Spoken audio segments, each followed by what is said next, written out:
Yeah, it's this encounter between Ruud Gullit, the legend, and Todd Boehly, Chelsea's owner.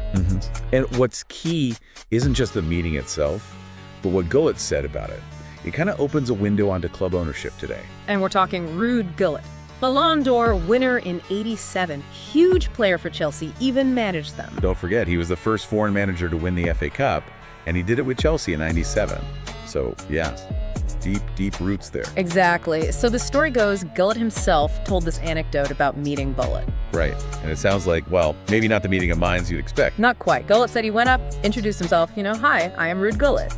Standard stuff. And Boehly's response was apparently, what do you do? Seriously, what do you do to Ruud Gullit? That's the story. So Gullit explains, I used to play for Chelsea, coach the team. And even then, Boehly was like, oh yeah, when did you play for Chelsea? What did you do? I mean, Gullit said he didn't know. Wow. Just wow. It's quite something, isn't it? It is. But, Gullit wasn't just, complaining about not being recognized. He used it to make a much bigger point. Okay, what was that? About this trend of business-focused people coming into club ownership. Yeah. People who might not really grasp the club's history, its heritage, what Gullit calls its DNA. Ah, the DNA idea. Right, he gave examples, didn't he? He did. He talked about Manchester United, for instance. He said he feels their DNA, their identity is kind of fading. Losing what made them united, that sort of thing. Yeah, drifting away from that established style and maybe the whole ethos. Then he looked at Arsenal. Okay, what about them? They went through a big change after Wenger left. For sure, a transition period. But Gullit sees them now, under Arteta, starting to build a new identity, something distinct. So change isn't always bad, but you need an identity. Exactly. And then he pointed to Liverpool.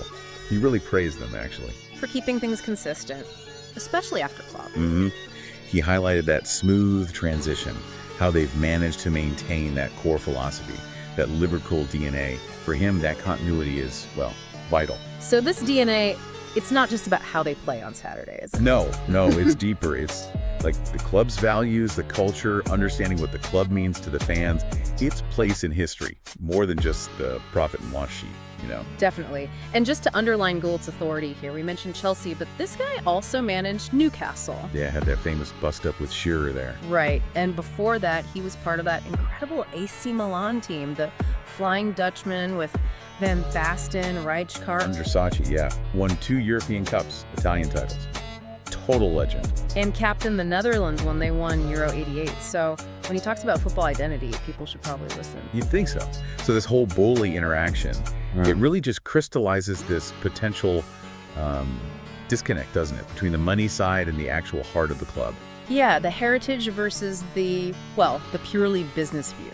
And Gullit's whole point about DNA really hammers home how important that consistent identity is for a football club. It really makes you think, though, if fans connect so strongly with that history, that DNA, what happens if the people at the very top don't quite get it?